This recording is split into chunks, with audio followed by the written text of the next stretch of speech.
wind howled across the New Mexico plains, stirring dust into the air before the first drop of rain ever fell. The sky had the color of steel, heavy and bruised, rolling low over the hills as if the heavens themselves were preparing to break. Cole Maddox tugged his coat tighter and bent over the splintered fence rail. The boards were slick with the scent of cedar and storm. He drove one last nail through the wood and stood back, squinting toward the horizon. He could smell it before he saw it, the coming rain, sharp and electric. The cattle were restless, bellowing somewhere out in the distance, and his horse, Ranger, stamped the ground uneasily. "Easy, boy," Cole muttered. "We'll head in soon." His voice sounded hollow in the open land, carried off by the wind. He'd worked alone on this ranch since his father died 3 winters back. The silence had grown familiar, a kind of companion that didn't ask questions. But today, as thunder cracked over the mesa, even the quiet felt uneasy. Cole slung the hammer back into his saddlebag and looked toward the creek that ran through the north pasture. The water glimmered under the gray light, swollen from earlier rains. Then he saw it. Movement. A flash of pale color against the dark rush of the river. At first he thought it was a fallen branch. Then it kicked, thrashed. A horse.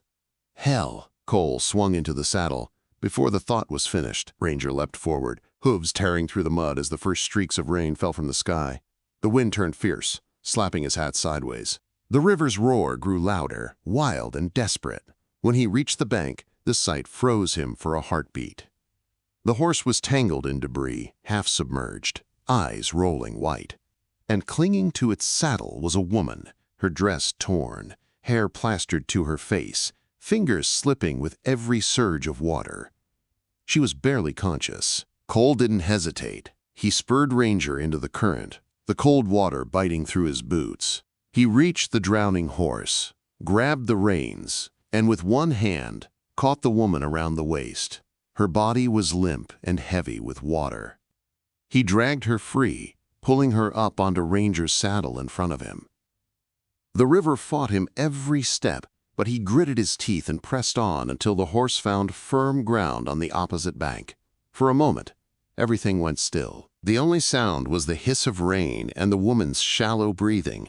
Her face was pale beneath the grime, lips tinged blue. Cole pulled off his coat and wrapped it around her shoulders. "Stay with me," he said, though she couldn't hear. "Don't you give up now." He rode hard for the cabin, the storm chasing close behind. The sky split open with lightning, and the prairie turned to liquid silver. When he finally reached the porch, he jumped down and carried her inside, kicking the door shut with his boot. The cabin was dim, lit only by the fire dying in the hearth. He laid her gently on the rug and checked for a pulse. Faint, but there. Relief hit him so sudden it made his hands tremble. He threw more wood into the flames, then fetched a blanket and water. Minutes passed before she stirred. Her lashes fluttered, and her voice came out hoarse. "Where am I?" "Safe," he said, kneeling beside her. "You were caught in the river. You're at Maddox Ranch." She blinked at him, eyes glassy but striking, gray like storm clouds, with a depth that made him pause. "Maddox," she whispered, as if the name meant something. He helped her sit up slowly. "Can you tell me your name?" Her fingers clutched the blanket tighter around her shoulders. "Evelyn," she said after a long silence. "Evelyn Crowe." The name hit him like a rifle shot. He stood so fast, the chair behind him scraped against the floor. For a second, the only sound was the crackle of the fire. Crowe, Jedediah Crowe's wife. The cattle baron, who'd cheated his father, driven half the valley into debt, nearly stolen their land. The man Cole had sworn he'd never deal with again. He looked down at her, wet, shivering, too weak to even lift her head. Every instinct in him screamed to send her away, to ride her back to her husband and wash his hands of it. But another voice, quieter, spoke through the storm's echo in his mind. He couldn't. Not tonight. "Crowe, huh?" His tone was hard. "You sure picked the wrong stretch of land to go riding through, Mrs. Crowe." She flinched at the sharpness in his voice. "I wasn't riding," she murmured. "I was running." That stopped him. He studied her. Bruises faint on her wrist, the haunted look behind her eyes. Running. From what? He didn't need to guess too hard. Jedediah Crowe's reputation was a storm of its own. Cole exhaled, rubbing a hand over his jaw. "You'll stay until morning. Then we'll figure something out." She nodded faintly, exhaustion dragging her back towards sleep. He lifted her onto the cot near the fire, covering her with another blanket. She whispered something he couldn't quite catch, a thank you, maybe, or a prayer, and then drifted off. Outside, the rain came harder, rattling the windows and pounding the roof. Cole stood by the door, staring out into the darkness. The world smelled of wet earth and lightning. Inside, the firelight flickered across the woman's sleeping face. He told himself it was just a matter of decency. A man didn't leave someone to die in a storm. But as the night stretched on, he found himself listening to her breathing, steady and soft, and wondering how a crow could look so breakable. Hours passed before the storm began to ease. The wind quieted to a whisper. Cole sat at the table, carving idle lines into a piece of wood, trying not to think. But memories crept in anyway. The day his father lost everything because of Jedediah's lies, the years of rebuilding from nothing, the bitterness that had kept him alive. And now the man's wife was under his roof. He rose and checked on her once more. She'd turned in her sleep, a strand of hair falling across her face. Without meaning to, he reached out and brushed it aside. Her skin was warm again, alive. He stepped back quickly, shaking his head. "Don't be a fool," he muttered to himself. When dawn finally crept through the window, the storm had passed, leaving the world washed clean. The grass shimmered under the pale light, and steam rose from the soaked earth. Cole brewed coffee and set a tin cup near the fire for when she woke. She stirred a while later, sitting up with effort. "I owe you my life," she said quietly. "You don't owe me anything," he replied, not meeting her gaze. "Anyone would have done the same." Her lips curved in a faint, weary smile. "Not everyone would. I've met enough men to know that." He handed her the cup. "Drink that. You'll need your strength if you plan on heading home." Her smile faded. "I can't go back there." He looked up sharply. "Your husband's probably tearing the county apart looking for you." "Let him," she said, voice trembling but certain. "If he finds me, it'll be the end of me, one way or another." Cole stared at her, the words sinking deep. There it was, the truth hiding behind her silence. He felt something shift inside him, a flicker of sympathy he tried hard to stamp out. "You should rest," he said finally. "We'll talk later." The day stretched long and uneasy. By nightfall, the sky had turned copper with sunset. Evelyn sat by the fire again, wrapped in his coat, her hair now dry and golden under the flame's glow. The air between them was heavy with things unsaid. Cole leaned against the wall, arms crossed. "You picked the wrong valley to get lost in, Mrs. Crowe." She looked up at him, eyes soft but steady. "Maybe I was meant to." The room seemed to grow smaller. The wind outside whispered through the cracks in the door, carrying the smell of rain and wild sage. Cole turned away first, jaw tightening. He didn't understand her, didn't want to, but he couldn't deny the strange pull he felt, like the storm had left a mark on both of them. When he finally doused the lamp, the last thing he heard before sleep took him was her quiet voice, barely above a whisper. "Thank you, Mr. Maddox." And for the first time in years, Cole dreamed, not of loss or anger, but of the river, the rain, and the woman who'd come out of the storm. The storm did not leave so much as it lingered, sulking in the folds of the hills, dragging gray skirts of rain over the valley for 2 more days.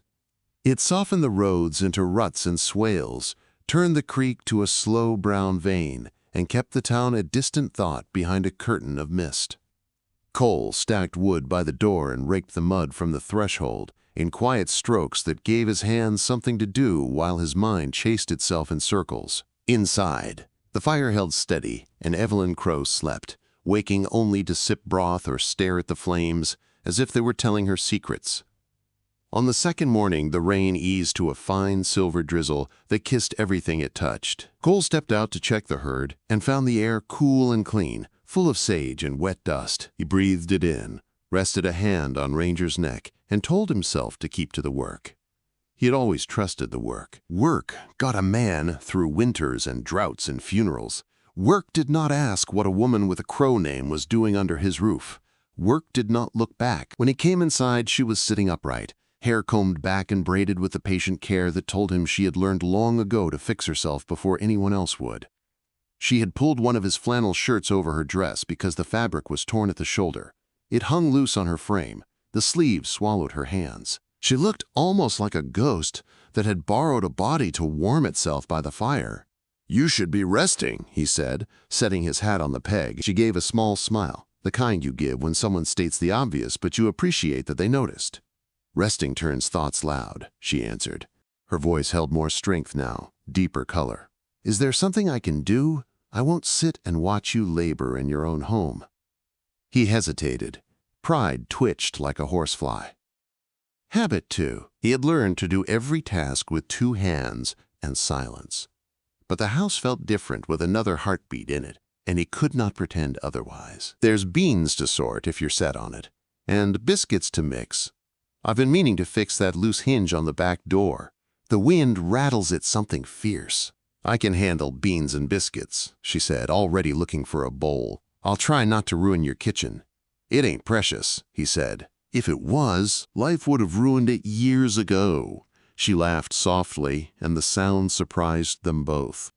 It loosened something in the room, as if the storm had been sitting in the rafters and finally climbed down to listen rather than howl. They moved around each other carefully, like 2 dancers who had learned different steps and were trying to find a shared rhythm. He showed her where the flour and lard were kept. She set a kettle for coffee. He repaired the hinge with steady taps of the hammer. She sifted the flour with the sleeves still too long, powder dusting her wrists like snow. The simple business of it all kept them from staring too long, and yet they stole glances anyway, measuring, weighing, revising thoughts they had not dared voice. By noon, the drizzle faded to a chalky sky. Cole saddled Ranger and a second mount and led them up the north fence line, where the creek had laid down silt and driftwood. Evelyn followed on foot for a ways, then accepted his offer to ride bareback for the view. He walked beside the horse, a hand to the rein and an eye on her balance. The land breathed again after its soaking. Prickly pears shone a deeper green. Mesquite stood darker, humbled by the drink. A hawk traced silent loops far above. She broke the quiet first. "I know what the name means. I did not choose it, but I know what it means." He did not look up. "A man can know a rattler by the sound. Doesn't mean every shadow hides one."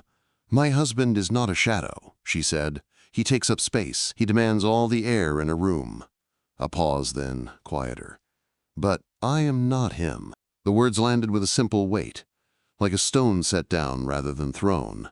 He nodded once to show he'd heard, though his chest felt tight.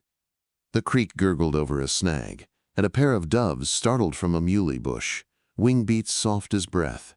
He did not intend to tell her anything in return. He had guarded his history as he guarded his land, and the past had teeth. Yet the land has a way of loosening tongues. By the time they turned back toward the house, he had told her about the winter when the steers starved because Crowe's men had fenced off the water by mistake. That wasn't mistake. He told her about the ledger games, the interest that doubled like rabbits, the notice nailed to the cottonwood while his father lay fevered inside. He did not raise his voice or spit bile. He told it the way men tell weather, how it was, how it hit, how you survived. When he finished, she was silent a long while. Her hands were tight on the horse's mane. Her eyes were not dry. "I cannot give back what he took," she said. "I cannot even apologize on his behalf. He would not want me to, but I can tell you this. No one, not even a Crowe, owns the truth of what happened to you. It is yours. You say it like weather, because you survived it. I hear it like judgment, because I married the storm." He stopped walking. The horse snorted and tossed its head. Cole looked up at her, at the raw honesty she had laid out like a bandage on a wound that was not hers. "You didn't make the rain," he said, "and you didn't drown me. I'm standing here." "Thanks to you," she said. "And thanks to the plain stubbornness in you I can hear from across the yard." He almost smiled. "I've been accused of worse." Back at the house, she rolled up the sleeves and washed the dust from the dishes they had used at breakfast. He cut kindling by the stump and tried not to think about the way she hummed under her breath, a small, steady sound that seemed to keep pace with the day. When he came in, she was pulling biscuits from the oven. They were imperfect, too tall and a little uneven, but they smelled like childhood.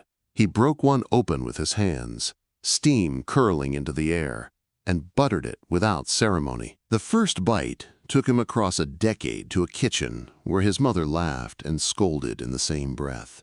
He looked up to find Evelyn watching, hopeful and braced for insult. "They're good," he said, "real good." Relief softened her shoulders. She took a biscuit herself and ate in small, neat bites, as if remembering how to be fed and not managed. For a few minutes the world was only warm bread and the hush of the stove. The afternoon stretched longer than the sky. They cleaned tack and mended a halter.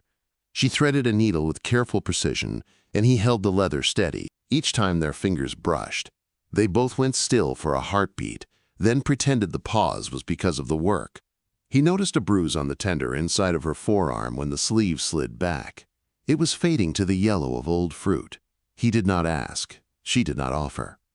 Some things a person names in their own time, or not at all. Late day carried the faint sound of hooves up the track.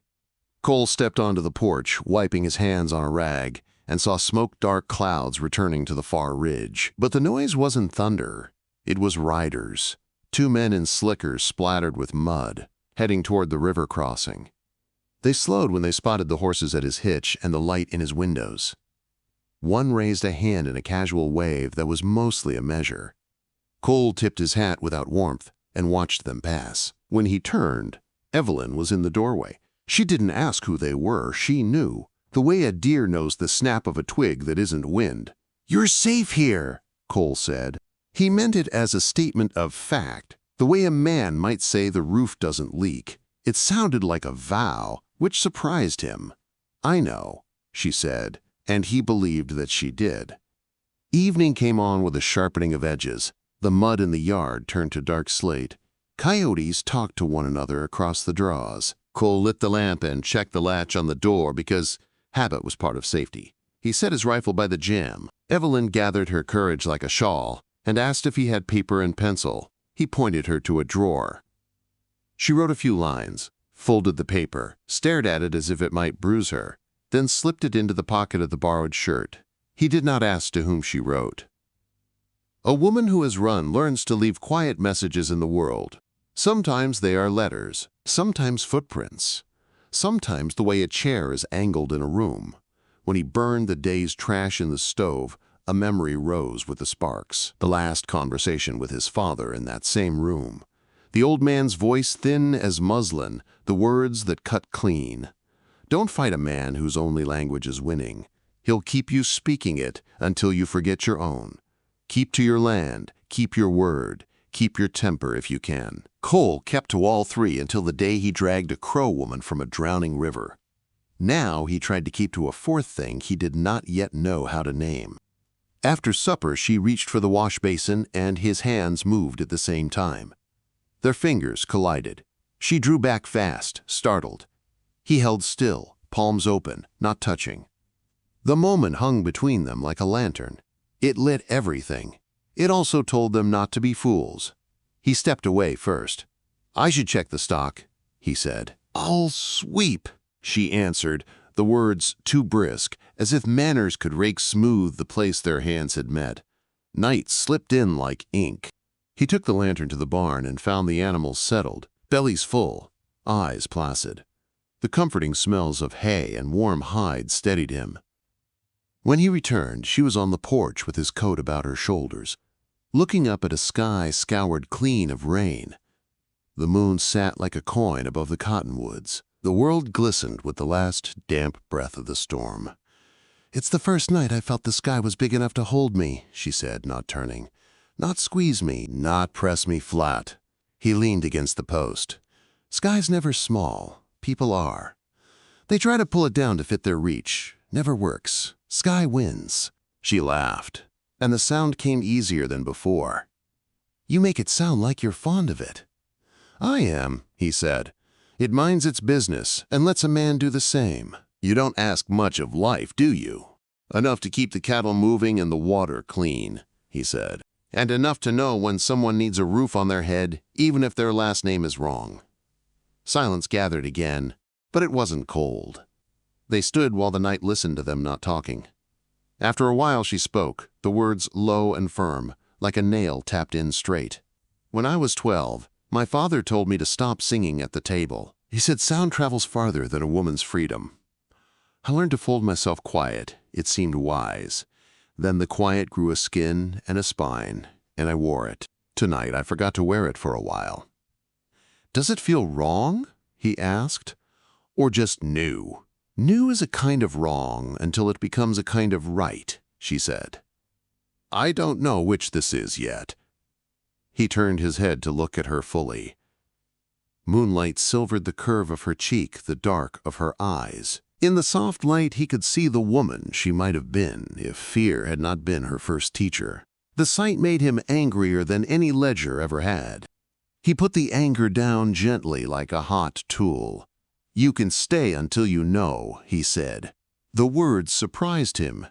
They did not ask permission from the part of him that counted risk. They came from the part that set a second place at the table without thinking. She flinched with gratitude and fear mixed in the same breath. I don't want your trouble. Trouble comes whether you want it or not, he said. Might as well have a say in why. A nighthawk skimmed low, mouth wide to the insect dark. The porch boards creaked under their weight. From the lane came the faint clop of a single hoof. Then stillness. She tensed. He angled his body between her and the yard without making a point of it. After a quiet minute, the sound did not return. Coyotes yipped again, triumphant about some small victory in the brush. She returned to the fireside while he banked the coals.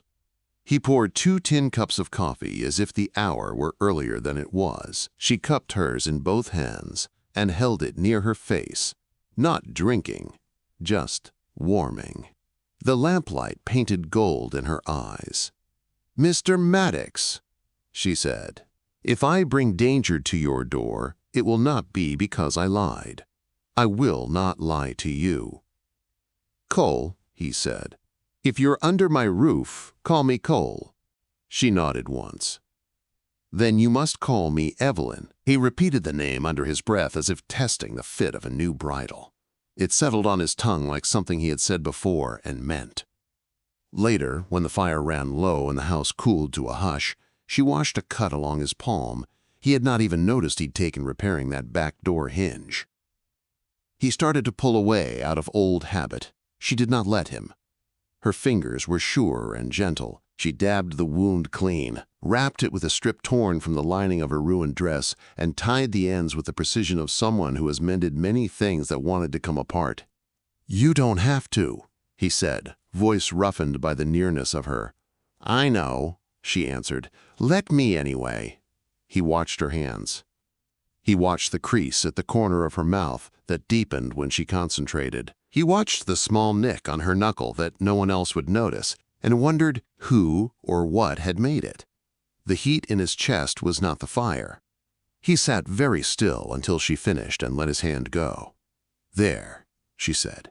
Now you can hold a hammer without bleeding on your floor. My floor has seen worse, he said softly.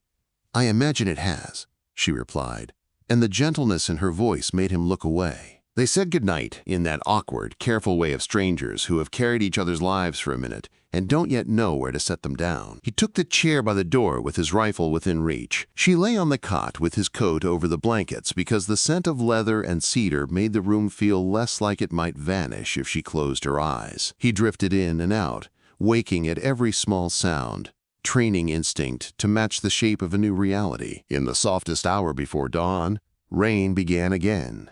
Barely there, a whisper that stitched itself into the roof. He counted breaths until gray found the windows. When he stepped outside to toss a scoop of grain to the chickens, he saw fresh imprints on the lane, 2 sets of hoof marks, not the ones from yesterday. They had turned in toward his gate, paused, then angled off toward the cottonwoods. Scouts, or neighbors, or worry given a horse. He scraped the tread of his boot across the soft earth until the marks blurred. Hiding tracks would not keep riders from guessing, but it felt like something he could do with his hands, while his mind wrote contingencies across the field. By the third day, the storm finally swept east and left a clarity behind that made edges look newly carved. Sunlight threw long, sharp shadows, and the mountains wore a polished look, as if washed in a river of sky. The road would dry now. News would move again. The town would shake its shoulders and say what towns always say when they smell a story. Evelyn stood on the porch with her braid tucked into his collar. She looked out over the open country as if memorizing it. "If I ride to my sister's place today, I might make the first ridge before dark," she said, not turning. "From there, I could cut south and avoid the main road." "You could," he said. He leaned his shoulder into the post, arms folded. "And you might meet 2 men under orders to find you. They were sniffing around yesterday." She looked down, then up again, the decision in her features warring with the fear. "If I stay, I bring those orders to your door. If I go, I meet them alone." "You're not alone either way," he said. The truth of it came out of him before he checked it.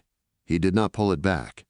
The wind lifted a strand of hair along her temple and laid it down again. "You don't owe me that." "I'm not paying a debt," he said. "I'm making a choice." She swallowed.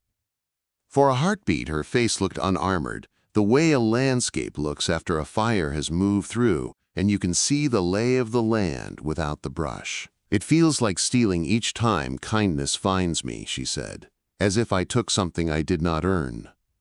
"You earned it the minute you decided not to go back to harm," he said. "A person who chooses to live deserves what living requires." The words steadied her. He saw it land in her posture, a straightening that came from the inside. She nodded once, more to herself than to him. "Then I'll stay, for now." "For now's all any of us get," he said, and almost smiled. They spent the day setting the ranch to rights as if ordinary labor could convince fate to act ordinary too. He strung new wire where the creek had chewed at the fence. She scrubbed the mud from the porch boards until the wood showed pale and honest. He salted the last of the beef and hung it in the smokehouse. She patched the knee of his work pants with a steady hand that made the cloth stronger at the break. Late afternoon brought the kind of sun that lays a blessing on everything it touches. She stood at the edge of the yard and let it warm her face, eyes closed, lids shimmering. He watched her from the barn door and felt something shift in him again. Not a fall, not a leap, not the blind lurch of a man dragged by want. A turning toward, a lean. The body knowing where shelter is and angling that way. Riders came again, one at a time now, curious and casual. A neighbor waved and asked about the herd. Another slowed his horse to an amble and looked too long at the borrowed shirt and the braid. Cole met every gaze with the same level tone. Weather talk. Fence talk. Nothing to see here but a man and a woman, and work enough to fill the day. The attention moved on, but attention is like burrs. Some of it stuck. As the sun slid down, she lit the lamp and he washed at the basin. Water cool and shock bright on his face. In the reflection of the window, he saw her watching him, not with caution now, but with a measuring that had room in it for respect. Perhaps even for another word he would not dare name. He dried his face and hands and turned to find her already by the hearth, palms stretched to the heat. The quiet between them felt different again. It felt like a room that would welcome whatever you set there, so long as you set it carefully. "You picked the wrong valley to get lost in," he said softly, the echo of the first night returning because some things come back to test if they still fit. She met his eyes, calm and sad and shining in the same breath. "Maybe I was meant to." The words did not sound like surrender now. They sounded like a decision. The lamp flame steadied. The walls held their secrets. Outside, the last light rinsed the plain. Somewhere a dog barked twice and then decided not to keep it up.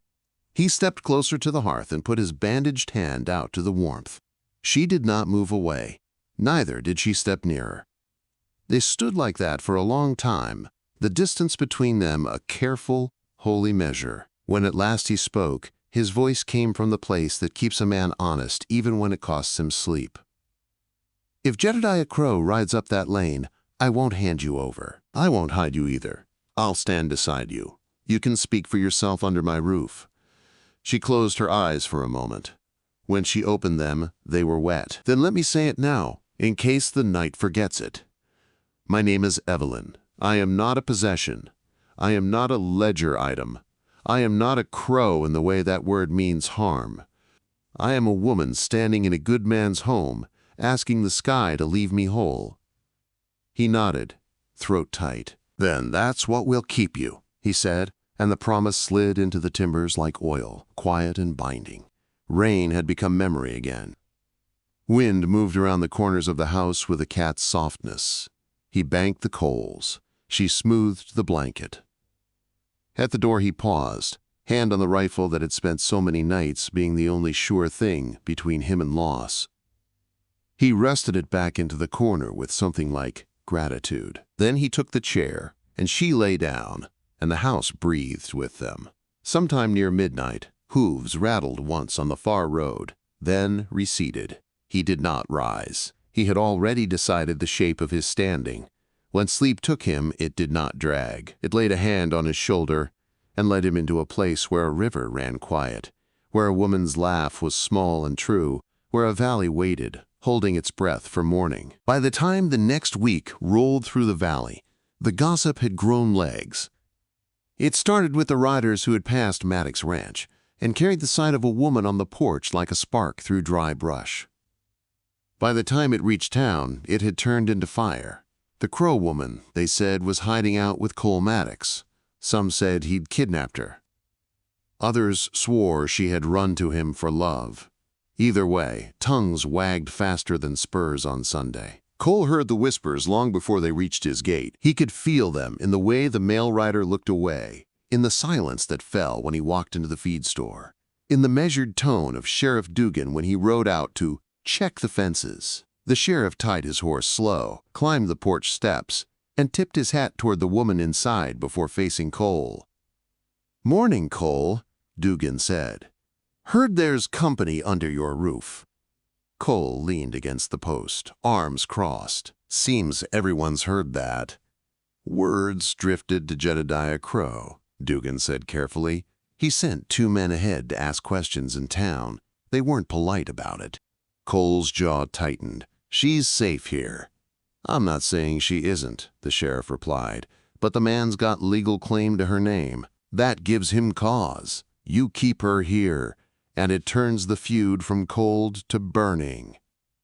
Cole's eyes shifted toward the window where Evelyn stood half hidden behind the curtain. "Then let it burn where it started. She's not going back." Dugan looked past him, studying the land, the barns, the open sky that had seen too much blood already. "You're a stubborn one, Maddox. Always were. I'll try to keep peace in town, but you'd best be ready for whatever rides up that hill." He swung into the saddle and left without another word. When Cole went inside, Evelyn was by the stove, her face pale. She had heard everything. "He's coming," she whispered. "Jedediah won't stop until he finds me." "Let him come," Cole said. "You're not his to take." Her hands trembled as she poured coffee. "You don't understand what he's capable of." "I understand enough." He took the cup from her shaking hand. "You're not alone in this." That night she tried to pack her things. He found her near the door, shawl wrapped tight, her borrowed saddlebag half full. "You plan on walking out under a full moon? You won't make it past the ridge," he said. "I won't bring ruin to your doorstep," she answered. "He'll burn this place down just to make a point." Cole stepped closer, his voice low but steady. "This ranch has survived droughts, stampedes, and crows. It'll survive him too." She stared up at him, anger and fear tangled in her eyes. "Why? Why risk everything for me?" "Because right's right," he said. Then, quieter, "And because I can't let you go back to that man." The words hung heavy between them. She didn't answer, but her eyes glistened and her breath came shallow. When she finally set the saddlebag down, it sounded like surrender and relief rolled into one. The next morning the valley felt uneasy. The sky was too clear, the air too still. Even the birds seemed to keep silent watch. Cole worked the corral in silence, fixing the latch on the gate while his mind turned over plans. How to reinforce the barn doors, which trails could hide fresh tracks, where to position himself if riders came. Every sound made him listen twice, the scrape of a shovel, the wind in the grass, a memory of hoofbeats that weren't there. Inside, Evelyn mended one of his shirts, the needle shaking in her fingers. Every time the thread snapped, she had to close her eyes and breathe until her hands steadied. When Cole came in, he said nothing about the half-mended fabric. Instead, he set his rifle near the wall and poured her a cup of water. "You ever fired one?" he asked. Her head snapped up. "A rifle?" He nodded. "You might have to." She shook her head, the color draining from her face. "He taught me once. Said a woman should know how to shoot in case she needed to defend his property." Her voice turned bitter on the last word. "I never thought the property would be me." Cole handed her the rifle anyway. "Hold it. Feel the weight. Don't think about him. Think about staying alive." She hesitated, then gripped the weapon, her hands firming around the stock. He stepped behind her, guiding her stance, his voice low. "Breathe steady. Don't rush the shot. The gun will kick, but it won't bite unless you let it." She aimed at a fence post through the window. Her hands steadied, her breath slowed, and the sound of her heartbeat filled the quiet between them. She didn't fire, but she didn't flinch either. When she lowered the rifle, he saw something new in her eyes, resolve, fragile but real. Later, when he went to check the herd, she followed. She refused to hide anymore. Together they walked the pasture, the sunlight turning her hair gold. It was the first peaceful hour in days, and for a moment, Cole let himself imagine that this was all there was. Just them, the land, the slow rhythm of the plains. But peace never stays long in a place that remembers grudges. They saw the dust first, a thin gray column rising where the road curved from town. Then came the sound, distant but growing, the steady beat of hooves. 3 riders, maybe 4. Cole's stomach tightened. He turned to Evelyn. "Inside, now." She shook her head. "I won't hide. This isn't pride," he said. "It's safety." Her voice softened. "If I run now, I'll never stop running." He looked at her, at the set of her jaw, the fear behind her strength, and knew she meant it. He took her hand and led her back to the porch. "Then stay behind me," he said. The riders came into view. Crowe's men, hard-eyed and mean-mouthed, their coats dusted with travel. The one in front raised a hand in mock greeting. "Afternoon, Maddox. Jedediah sent word he's missing his wife." Cole didn't move. "He can send word somewhere else." The man's grin widened. "We ain't leaving without her." "You'll leave one way or another," Cole said. The standoff stretched. The men shifted in their saddles. A crow cawed overhead, the sound sharp and lonely. Then the leader spat into the dirt. "You're making this harder than it needs to be." Evelyn stepped forward before Cole could stop her. "Tell him I'm not coming back. Tell him I'm done being his property."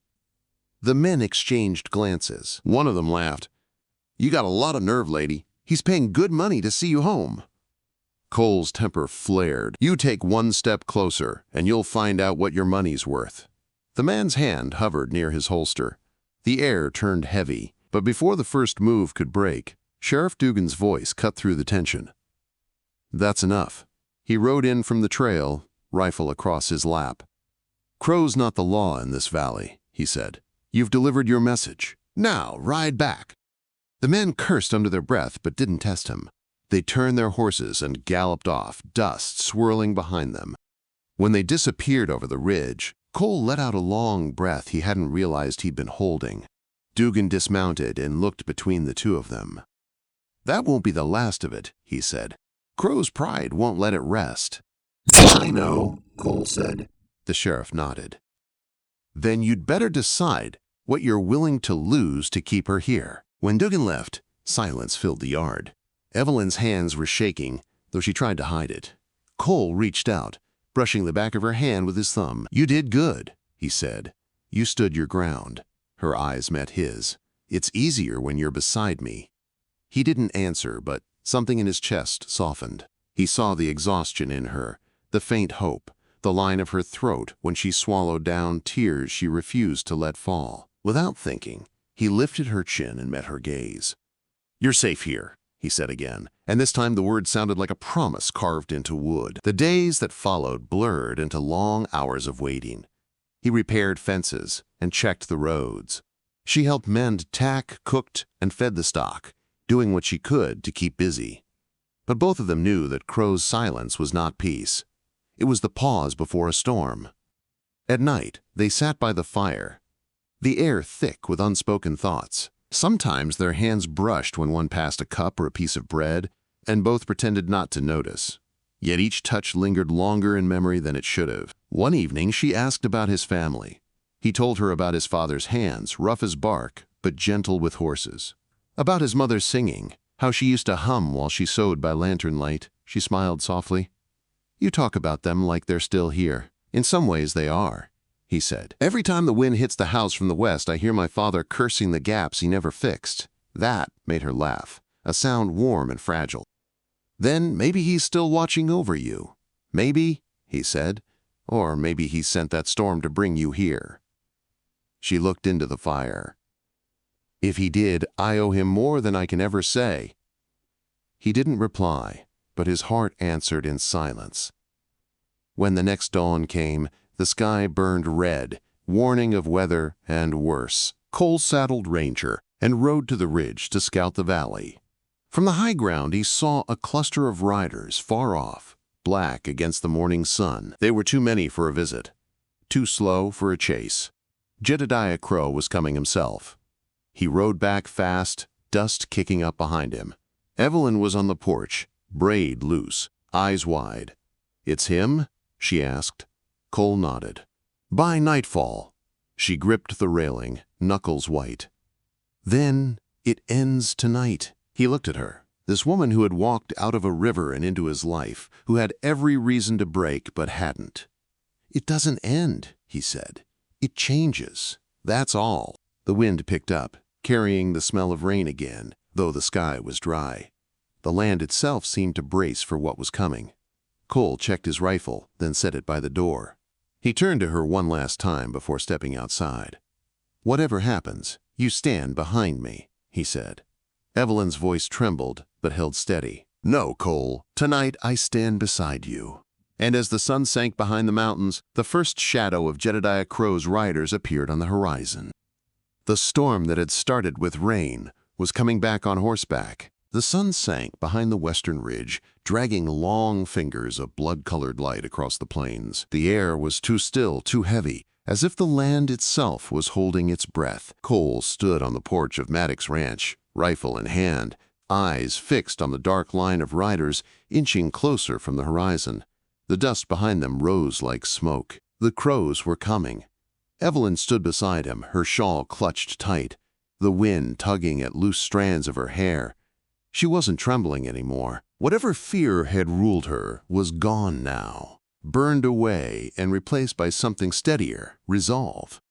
Cole glanced at her once, saw that quiet strength in her eyes, and felt something shift deep inside him, something that wasn't fear either. It was the calm before the fight, the kind that comes only when a man has already decided what he's willing to die for. "There's 6 riders," he said, his voice low. "Crowe's up front. You recognize the second?" She nodded slowly. "That's his foreman, the one who used to hold the reins when he didn't want to dirty his hands." Cole loaded the rifle with careful, deliberate motions. "They won't wait till morning." Evelyn turned toward him. "You don't have to do this for me." He looked at her then, really looked at her, the woman who had walked out of a flood and into his life, who had refused to be owned, who had chosen freedom even if it meant death. "I'm not doing this for you," he said quietly. "I'm doing it because it's right." By the time the riders reached the gate, the last light of the sun was gone. The world had turned to twilight and firelight, the hills glowing faintly under a bruised sky. Cole stepped down from the porch, boots sinking into the damp earth, rifle resting against his shoulder. The horses slowed, and Jedediah Crowe dismounted first. He was, as Cole remembered, broad, gray at the temples, his coat too fine for the land he ruled. His face was hard and sun-leathered, but his eyes were colder than any storm. "Evening, Maddox," he said, his voice rough with disdain. "You've got something of mine." Cole's jaw flexed. "If you mean a person, she's not a thing to be had." Crowe's lips twisted. "Big talk for a man hiding another man's wife." "She's no one's property," Cole said. "She made her choice." Crowe took a slow step forward, his boots crunching in the dirt. "You're trespassing on a feud older than you know. Your daddy learned that lesson the hard way. Maybe I'll remind you the same." "Your quarrel died with him," Cole said. "This ends here." Crowe's men shifted, hands hovering near their holsters. Evelyn came to the doorway, lantern light spilling around her like a halo. "Jedediah," she called, her voice clear and steady. "Go home." Crowe froze, his eyes narrowing as they fixed on her. "You dare stand there," he hissed. "In another man's house? After all I've given you?" "What you gave me were walls," she said, "and silence. You taught me fear, but you never earned love." The men stirred uneasily. Crowe took another step, fury tightening his shoulders. "You think this ends because you ran to a rancher with a savior's complex? You'll come back with me, or I'll bury him where he stands." Cole's rifle came up. "You'll do neither." The standoff was absolute. The world seemed to stop spinning. Even the wind dared not move. A drop of sweat slid down Cole's neck, and he could hear his own heartbeat like the ticking of a clock. The first man to move would decide everything. And then Crowe reached for his gun.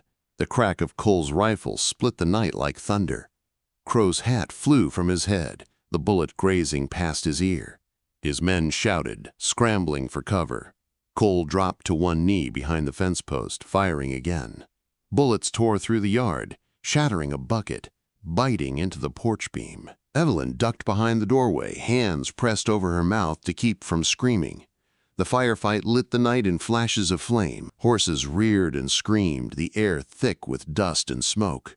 Cole's world narrowed to aim and sound. The click of the lever, the report of gunfire, the smell of gunpowder sharp in his throat. He fired again, and one of Crowe's men tumbled from his saddle, hitting the ground with a heavy thud. "Pull back!" one shouted. "He's dug in!" Crowe's voice roared above the chaos. "He's one man! End him!" Cole reloaded, jaw clenched. He wasn't fighting for pride now. He was fighting for something sacred. Every bullet was a prayer. Every breath a promise. When his rifle ran dry, he drew his revolver and moved closer to the porch, shielding the doorway with his body. A bullet struck the post beside him, sending splinters into his arm. He barely flinched. He could hear Evelyn crying his name, but he didn't turn. "Stay inside!" he shouted. "Lock the door!" She didn't. She grabbed the spare rifle from the wall, loaded it the way he'd taught her, and stepped out behind him. "You're not dying alone," she said. Her voice froze him for just a heartbeat, but that heartbeat was enough. Crowe's foreman lunged from behind a barrel, gun raised. Cole fired first. The man crumpled, smoke curling from his chest. Evelyn's rifle cracked a second later, sending another rider wheeling off his horse. The sound echoed into the open hills, wild and final. Then came silence, only the crackle of burning brush and the distant cry of a hawk. Crowe stood alone, his revolver empty, his coat torn. The fury was gone now, replaced by disbelief. He stared at Evelyn, panting, sweat streaking the dirt on his face. "You'd point a gun at me," he said, voice breaking with rage. "After everything." She took a trembling step forward. "After everything." He looked around at his fallen men, then back at her. For the first time, something like fear flickered in his eyes. Not of bullets, but of losing the only thing he thought he controlled. He spat into the dirt, shaking his head. "You'll regret this." "I already have," she whispered. He turned, stumbling toward his horse. Cole didn't move to stop him. Some battles weren't worth the killing. Crowe climbed into the saddle with a hiss of pain, glaring down at them one last time. "This ain't over, Maddox," he said. "Not till one of us is in the ground." Cole met his stare. Then, start digging." Crowe rode off into the night, his remaining men trailing behind. Their shadows vanished into the dark, leaving only silence and smoke. Cole lowered his gun slowly, breath coming heavy. The adrenaline drained from him all at once, leaving only exhaustion. His arm bled from the splinters, but he barely noticed. Evelyn was beside him in an instant, touching his face, her fingers shaking. "You're hurt," she said. "Just a scratch," he muttered, though his knees nearly buckled. She guided him to the porch, pressing a cloth to his arm. Her hands were gentle but firm, her face pale under the lantern glow. "You could have died," she whispered. He looked up at her, meeting her eyes through the haze of smoke. "So could you." She smiled faintly, tears tracing lines down her cheeks. "Then maybe we were both meant to live." He wanted to say something more, something that matched the weight of that moment, but words were too small for what passed between them, so he took her hand instead, and in that touch was everything: fear, relief, love, and something unspoken but understood. By dawn, the valley was quiet again. The smoke had cleared, and the earth smelled of rain and gunpowder. Cole buried the dead in the lower pasture, marking the graves with stones. He said nothing as he worked, just kept his hands moving. Evelyn watched from the porch, a shawl around her shoulders, her face unreadable. When he finished, he washed the dirt from his hands and walked back toward her. The morning light caught the edge of her hair, turning it to gold. "He'll come again," she said softly. "Men like him don't let go."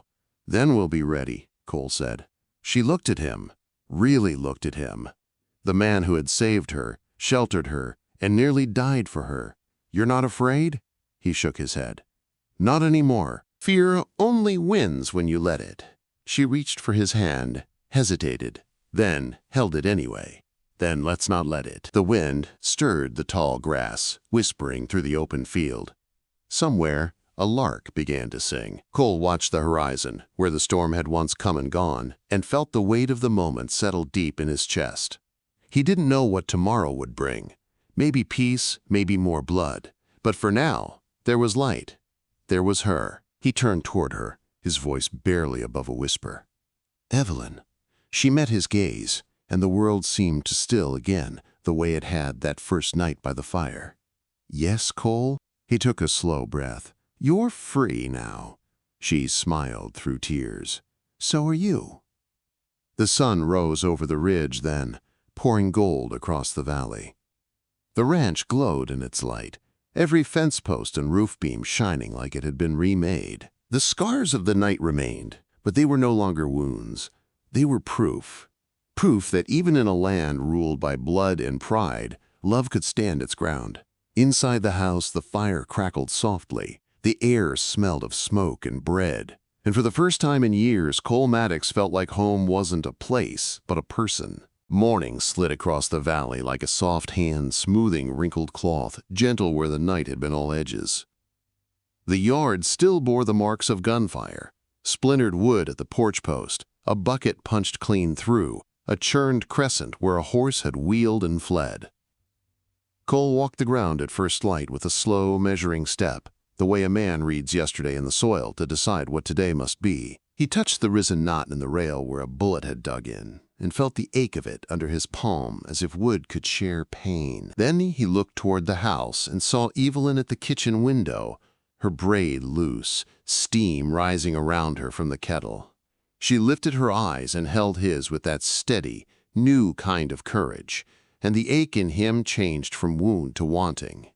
They ate at the little table with the quiet attention people give to food after a night when death stood at the door. Bread, eggs, coffee that bit and soothed at the same time. Her hands were careful on the cup. His knuckles showed white when he forgot to loosen his grip, then eased at her touch. Neither spoke of leaving. Neither spoke of fear. There was work to do, and work was a language they both could trust. After breakfast, they mended what they could. She sanded the torn lip of the porch beam while he reset the hinge that had warped with the splinters. He fixed the latch that had jumped when the first shot cracked. She swept fine dust from the floorboards until they shone pale as bone. When she stepped out with a broom to chase powder from the threshold, she paused at the edge of the yard, the place where the riders had first slowed. The earth still held faint crescents of iron. She set the broom against the rail and walked into the grass. The breeze lifted the hem of her skirt and set the seed heads whispering. She stood with her face tipped up to the untroubled sky and breathed deep, and the moment hung around her like a blessing. Cole finished the hinge and came down the steps with his hat in his hand. "Fence on the south line needs walking," he said. Not because he had measured it, but because a man tells the day what it is before the day tells him. "You up to it?" "I'm up to it," she said. "I'm tired of rooms that make me small." They took the path that traced the cottonwoods, moving side by side, letting silence do the talking until silence had said enough. The morning smelled of warmed dust and willow and the clean metal tang that lingers long after gun smoke goes. A pair of meadowlarks traded questions from opposite fence posts. A red tail rode the air with that lazy, ruthless grace only hawks are born knowing. Evelyn reached out and let her fingertips brush the tall grass. You could watch her learning the shape of freedom by the way her shoulders set down what they had been carrying. By the time they reached the south gate, the sun had burned bright and ordinary again. He tested staples, leaned his weight into posts. She checked the run of wire, the way it sang when plucked. Twice they found breaks where flood, hoof, and bullet had conspired. Twice they fixed them with practiced patience. It felt like prayer without words. Bend, twist, tie, pull. Make straight what was torn. Make safe what had been a hazard. They worked until sweat ran clean down their spines and their breaths came easy, and then they sat under the cottonwoods with their backs against bark and the creek talking itself into a lullaby. She took off her boots and set her feet in the cool water with a quiet gasp that was almost a laugh. "I used to think peace meant quiet," she said. "Now I think it means the right kind of sound." "What do you hear?" he asked. "Things living," she said. "Not just enduring. Birds, water, you." She glanced at him sideways. "The way you breathe when you forget to hold it." He looked down at his hands and flexed them, surprised at the truth in her seeing. "I forget less when you're near." Wind ran through the cottonwoods with a voice like old news told kindly. For a while they let themselves be two people at rest in a place that had learned their names. Then a distant clatter from the road reached them, the clean, light ring of a single set of harness jingles, urgent but not panicked. Cole rose and listened hard. He knew the cadence. "Family." He helped her into her boots, shouldered the coil of wire, and they headed back along the fence line with long, even strides. They met Samuel Maddox half a mile shy of the house.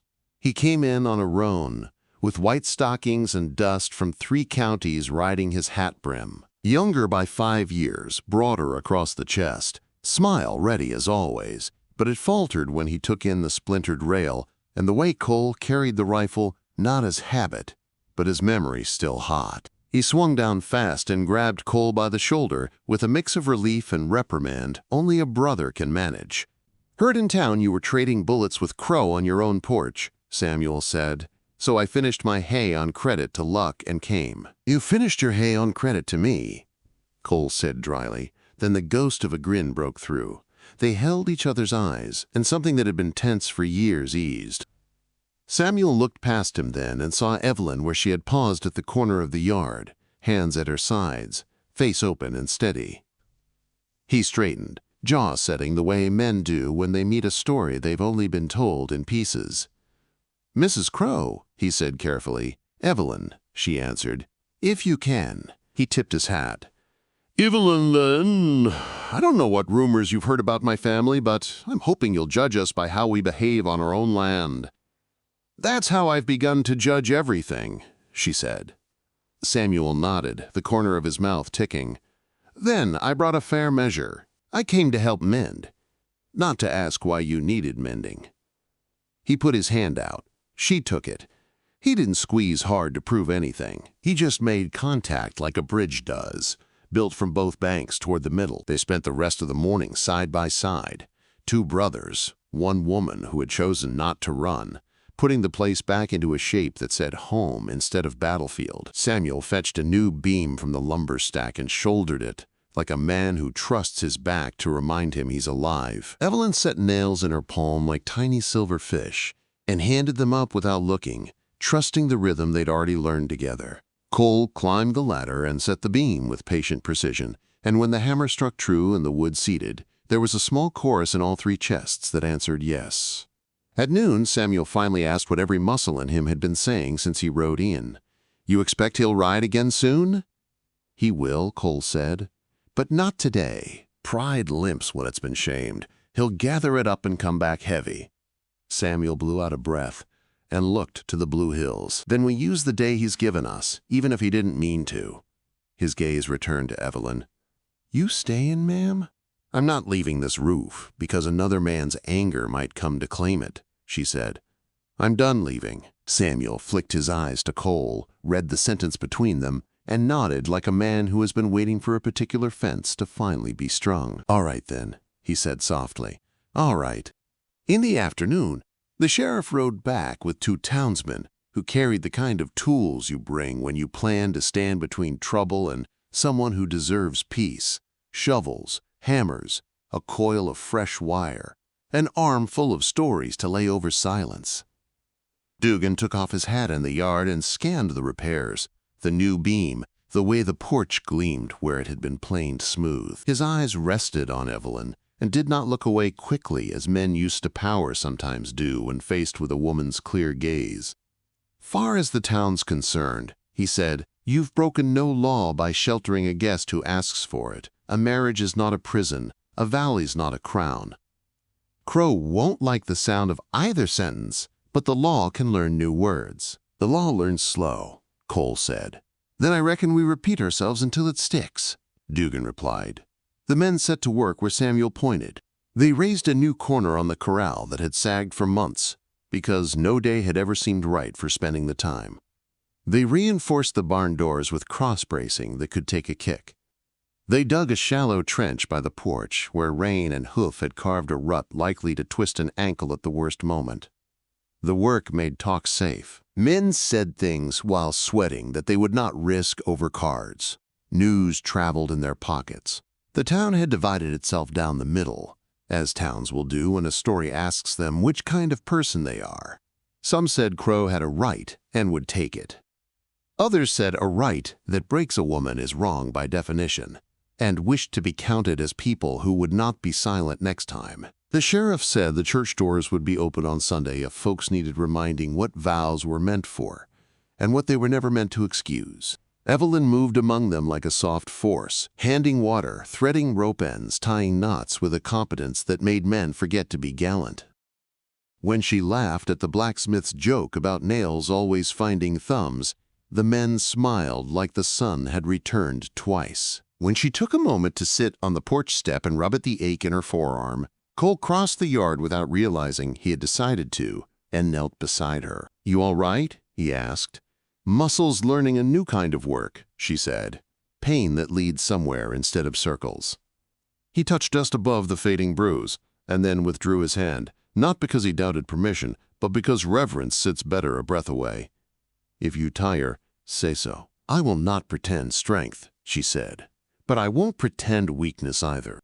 Toward evening, the men saddled up, dusted their hats, and promised to ride back fast if a cloud rose from the Crowe road. Sheriff Dugan lingered last. "I'll be plain," he said to Cole. "If the man shows with 20, I'll stand with you with 2. If he brings law papers, I'll read the small print for holes and shove him through them. If he brings only his name, he'll find it buys less than it used to." "Thank you," Evelyn said. He looked at her a long second. "Don't thank me for doing what I should have done sooner," he said. "Just keep standing where you are. Folks follow the person who's already at the place they wish they had the courage to go." After they were gone, the ranch settled into that hard-earned, quiet dusk gives, when it has seen a day outlast its own shadow. Samuel cooked on the stove with the easy swagger of a man who believes one well-seasoned pan can heal half the world. He burnt the onions just enough to scent the air with hunger and set a skillet of cornbread in the oven, like a promise you can tear with your hands. They ate and didn't hurry. When you survive a night that could have undone the counting of days, you learn to measure a meal by what it gives back to your bones. Afterward, Samuel took himself out to the bunkhouse with a lantern and a whistle you could follow in the dark if you wanted to pretend you weren't. That left the house to the two who had earned it the hard way. Cole wiped down the table. Evelyn stacked plates and dried them with the towel that had worn thin at the corner, where fingers always pinch. The lamplight turned the room to a small gold world. He set the towel aside, and the words he had been turning like a coin all day finally got spent. "I don't want you sleeping with your boots by the door anymore," he said. "Not because danger's past, but because I want you believing rest is allowed here." She held very still. When she spoke, it was in the tone of a woman checking the strength of a beam before she hangs her weight from it. "Rest is new. I am learning it is also a kind of work." "Then let me do my share," he said. Her mouth trembled. She stepped closer, not shy, not bold, simply sure. "Say my name the way you said it after the gunfire," she whispered, "when your hand was shaking and you would not let go of me." "Evelyn," he said, and the sound of it changed the air between them. It made the lamp seem warmer and the room cleaner, and the night outside something that could wait its turn. She reached up and laid her palms on either side of his face, not to claim him, but to check that what she had been seeing all day was indeed a man, and not a tenderness she had invented to survive. He did not move, did not close the distance, did not press his want. He let her choose, and in that letting he said more than if he had sworn it with his blood. She rose on her toes and kissed him once, soft and straight and grateful and full of heat that did not apologize for being heat. When she drew back, she was crying and smiling and breathing, like someone who had finally reached the ridge she'd been climbing toward in the dark. "Tomorrow," she said, rough with relief, "I might wake afraid. I might wake angry. I might wake wanting to run. Will you say my name again if I do?" "I will say it every time," he said, "until your own voice believes it before mine does." He slept by the door again that night, habit's last stand, and woke twice to the owl and once to a figment of hooves, the wind made from scrub and imagination. Each time he checked the sky's edge through the window and lay back down, and each time he felt the house find him and hold him like a hand around a match, keeping the small light safe until morning. He did not know that Crowe sat in his own big house with the lamp turned up too high, hands shaking so hard he knocked the whiskey over. He did not hear the foreman who had survived curse the luck of a valley that had grown a spine. He did not see the ledger open to the page where the sums no longer added up to fear. He could not have heard the small voice in Jedediah Crowe that lay awake and asked, for the first time, what he had built that would not fall over if his name were taken from it. But the valley heard. Valleys hear what men will not admit, and they carry it in their low, slow places until truth sifts clean. Days turned, not without worry, but with a steadiness that learned its own gait. Work multiplied and then distributed itself until no task felt impossible. Samuel hauled timber from a sawmill 3 ranches east, where prices were fairer when paid with help instead of coin. Dugan sent a hand with word that the judge in Santa Fe had ruled last month that a woman could not be compelled to return to a home if she signed a statement of harm, and 2 residents of her settlement stood as witness. The law had indeed learned a new word, or at least remembered an old one, and stopped pretending it did not exist. Evelyn signed with a steady hand. Cole and Mary Thompson, the widow with the kindness that made a little school inside every conversation, witnessed. When Mary's pen left the paper, she set it down like a blade that had finished a fight.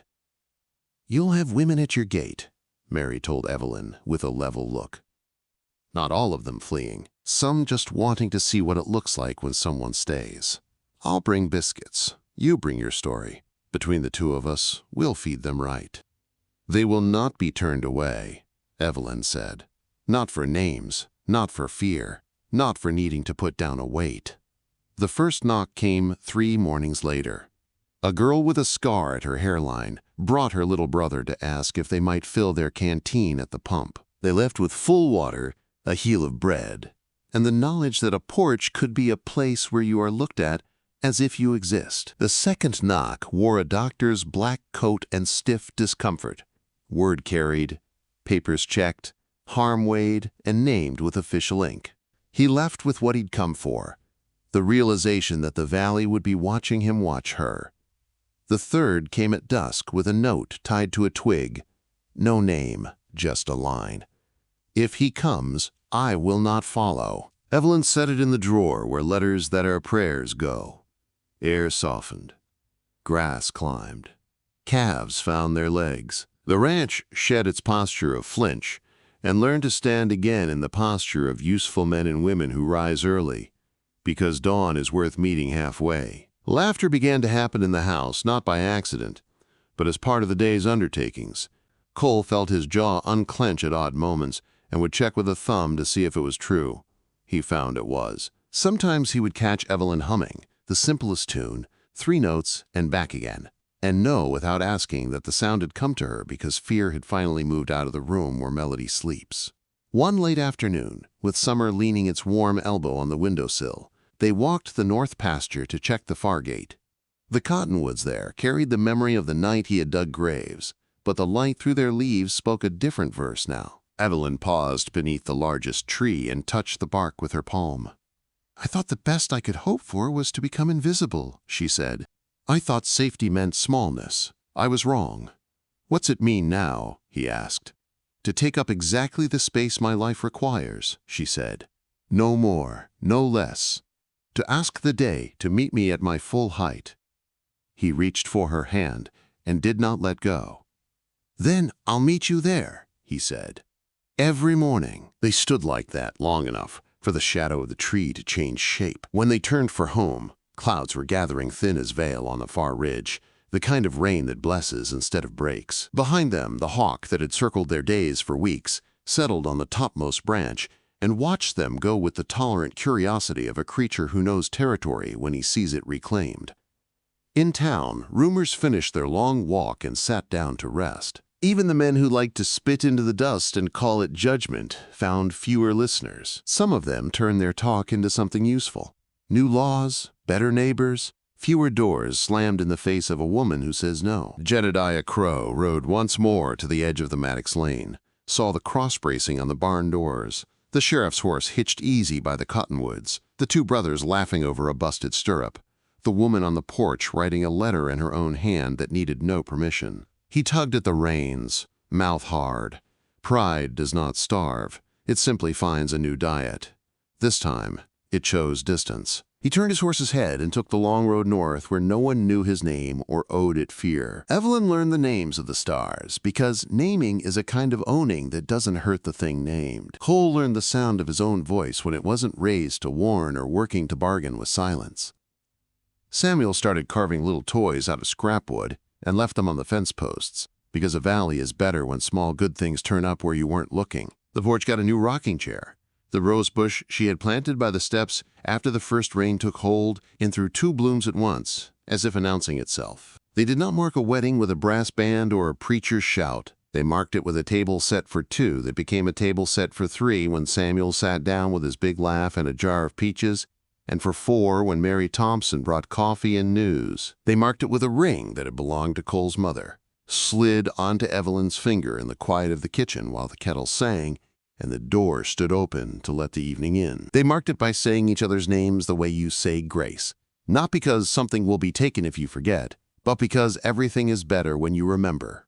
On a night high with stars, they sat on the porch and let the crickets take up the labor of conversation. Evelyn leaned her head against Cole's shoulder, and he felt the weight of it as the exact measure of belonging. "I used to pray to be taken somewhere else," she said softly. "Anywhere else." "What do you pray now?" he asked. "That I never forget the way the river felt when I thought it would swallow me," she said. "So I'll always know what it means that you pulled me out." He turned and kissed her hair, a simple press of thanks. "You walked the rest of the way," he said. "I only got you to the bank." "Sometimes the bank is the hardest part," she said. The wind moved through the grass with a sound like a dress shrugging off its fear. The cattle shifted, settled. A lone coyote yipped and then remembered his own company. The house behind them breathed the steady breath of a place that has decided to stand. When a small gust lifted the pages of the letter on the table, the words showed in the lamplight. Evelyn's even script addressed to no one and to everyone who might need it. "I am not a possession. I am not a ledger. I am a woman, and I am home." Cole reached across the table and laid his hand over the page to keep it from flying off into the dark. He did not read more. He didn't need to. He had heard her say it with her life. He watched the light lick the edges of the words, and beyond, the bright sprawl of stars that mean the same thing in every language when you finally let yourself look up. Behind the cottonwoods, a thread of rain stitched the ridge into the sky and then let go. Somewhere, a meadowlark tried out a new variant of its old song and liked it enough to sing it twice. In the morning, there would be fences to ride, cattle to count, coffee to brew, maybe a wagon at the gate, with someone holding a letter and a question. In the morning, there would be work. Tonight there was the long, plain wonder of two people who had chosen to live and meant it. He said her name once more, just because he could, just to make the air vibrate right. Evelyn. She turned her face toward him in the dark, smiled where he could feel it, and answered with his. Cole. In the end, the plains whispered their forgiveness, and love took root where hatred once reigned. Cole Maddox and Evelyn Crowe proved that even in a land carved by vengeance and pride, the heart can choose a different path, one of courage, redemption, and peace. The storm that once tried to drown them became the very thing that washed their souls clean, leaving behind only the quiet strength of two people who dared to love, no matter the cost. If this story of forbidden love and redemption in the untamed West touched your heart, don't forget to subscribe to Wild West Love Chronicles, where every tale rides the edge of passion, danger, and destiny. Saddle up and join us for more stories that will make your heart gallop and your soul stay a while.